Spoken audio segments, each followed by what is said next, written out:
Hey everyone, welcome to our Thursday night Facebook Live.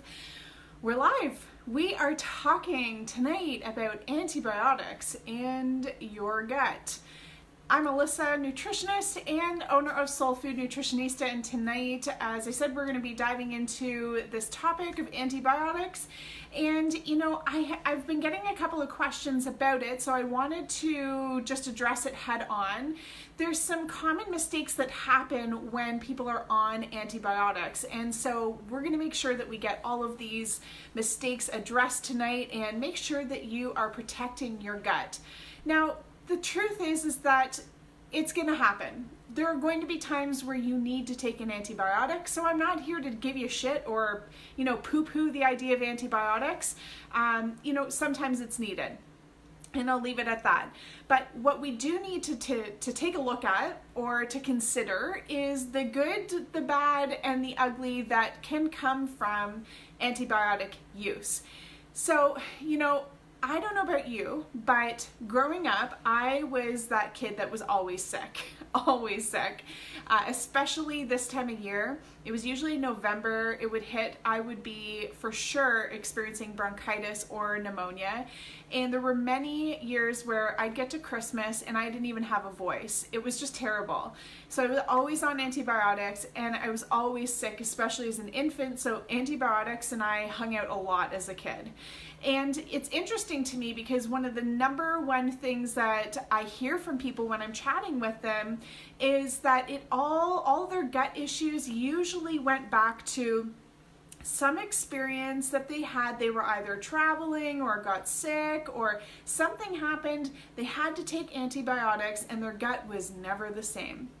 Or it's usually even worse. They had a round of antibiotics, it didn't go away, whatever they were fighting, and so they had to take another round of antibiotics, and then the gong show of gut issues arrived and all the issues started happening, that then the doctor determined they needed another round of antibiotics. So I was just talking with a lady yesterday, she had 3 rounds of antibiotics within a month, and it just absolutely ruined her gut, and her system has never been the same.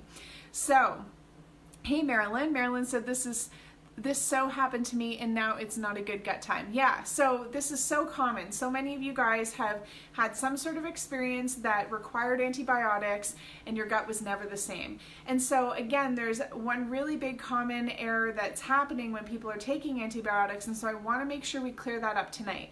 But first things first, we really need to take a look at the good, the bad, and the ugly that comes from antibiotic use so that you can really prevent the violent bowel movements, angry bowel movements, or lack of bowel movements, the gas, bloating, diarrhea, constipation, mucus in your stools, pain that comes from often some sort of antibiotic experience. So here's the thing. Again, I really want to make it clear that we're not here to poo-poo antibiotics. Listen, life happens. There are times where medical intervention is needed. My stance on these things is there's lots of preventative measures. There's lots of even curative measures that you can be taking naturally first and foremost before you resort to medical intervention. And so antibiotics is, in my opinion, like a medical intervention. It's like a last option. There's lots that we can do before you get there. So if you have gotten to the place where you need antibiotics, this is for you. If you've ever taken antibiotics before, this is for you. So the first thing we want to look at is the good with antibiotics. Good news, friends, antibiotics are really effective at killing off the bad guys. That's the good news. That's why you're being given the antibiotics, is they're looking to fight off whatever bad guy is going on in there. Now, let's take a look at the bad news though.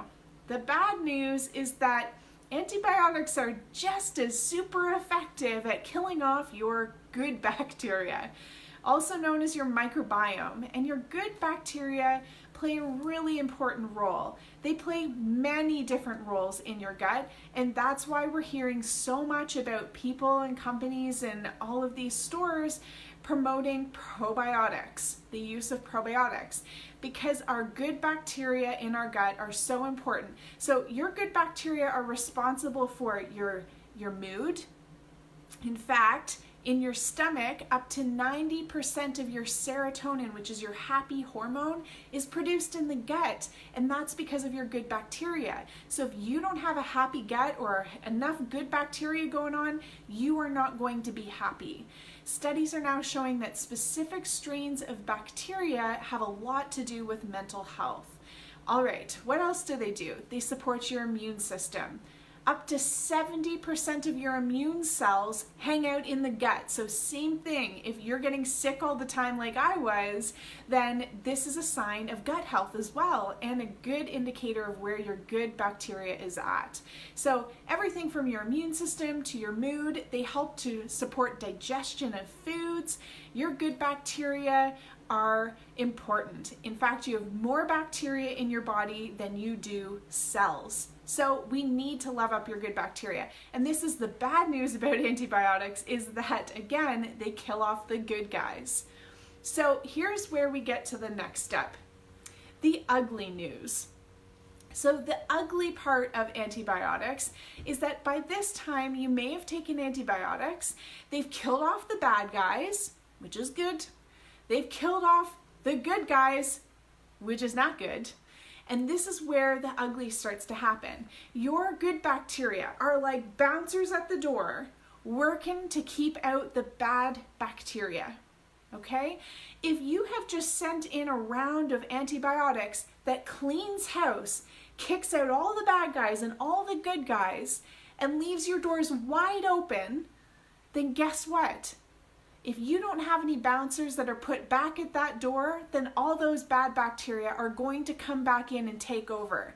And now that your good guys are even more depleted, those bad guys are going to have a real heyday. They're going to just absolutely have a party in there. And when they take over this time, it's going to be even worse. And that's why you're experiencing, after taking antibiotics, symptoms get worse. Now, again, it might resolve things temporarily, but your gut situation will get worse. So this is where it is a problem, because when bad bacteria come in and they start taking over, things get really ugly. We start seeing things like candida overgrowth, a yeast overgrowth happening. So if you've got yeast overgrowth, we've got things like white-coated tongue, itchy eyes, nose, ears, bum, digestive issues like gas, bloating, diarrhea, constipation. You might even find that you have hormonal imbalances like PCOS, endometriosis.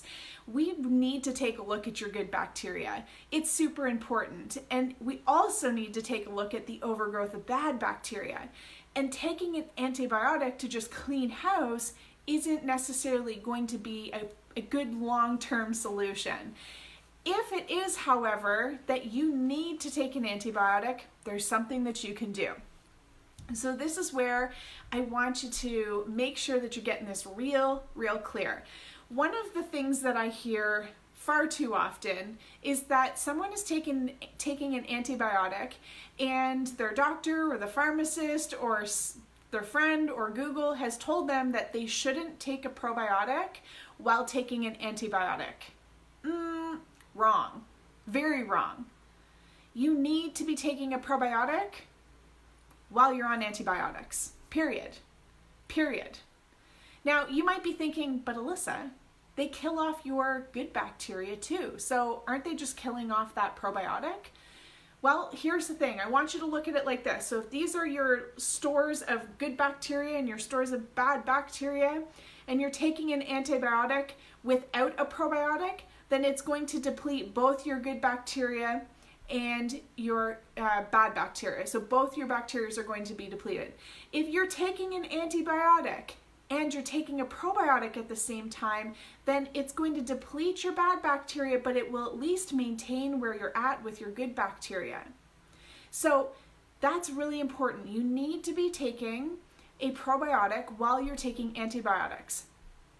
The next really important piece, you need to continue taking your probiotic for at least 6 months. At least 6 months after taking an antibiotic. No questions asked. you need to take a probiotic ongoing afterwards. Because again, we've got our bad guys and our good guys, and you've taken an antibiotic, so it's depleted the bad guys, but your good guys are still not where we need them to be. So taking a probiotic will continue to increase this afterwards, which will prevent the reoccurrence of these bad bacteria coming in and taking over and you needing to take another antibiotic. The reason that you got sick in the first place is in part due to an imbalance in your good and bad bacteria. So you need to replenish those stores, and taking a probiotic just while you're on an antibiotic is not enough. Now, I was going to show you this probiotic, but I forgot it in my fridge. So I'm just going to tell you about it. I'm going to tell you about one of my favorite probiotics. You guys ask me all the time. It really just depends on your individual circumstances, what's going on in your poop, what's going on in your colon and in your gut. So honestly, every single person is different. But my favorite brand of probiotics is Garden of Life's doctor formulated probiotics. And the reason that I absolutely love this line, they've got several different packages, strains, men's, women's, UTI formula, Mood Plus formula, kids formula, colon formula. They've got a great lineup. But what's most important that I love about this line is that it's antibiotic resistant. There's no other probiotic on the market that is antibiotic resistant. There are specific strains that are antibiotic resistant, but there are no probiotics on the market like this one. It's also dairy-free, gluten-free, soy-free.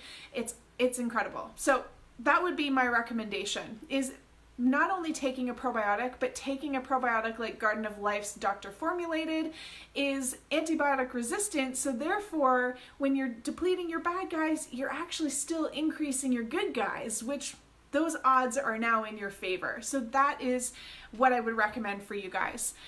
All right. I feel like I just sped talked all the way. Is that even a thing? Speed talked? Sped talked? Anyways, all the way through that one. So guys, I hope that was helpful. Let me know if you have any questions about antibiotics.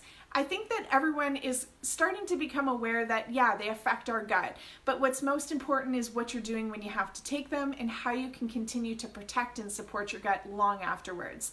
So heading into cold and flu season, guys, make sure you go back and hit the videos tab in the group here. I've got lots of free videos on all sorts of different topics. And just a few weeks back, we were actually talking about cold and flu season and some of my favorite supplements that you want to be jumping on for this season so that you don't have to get sick, and then you won't even have to worry about antibiotics. So jump back into the video tab, catch up on all the videos because there's lots of free content in there. And of course, reach out whenever you need support. I'm always here to back you and answer any of the questions that you guys have. I hope you have a fabulous weekend. We'll see you next week.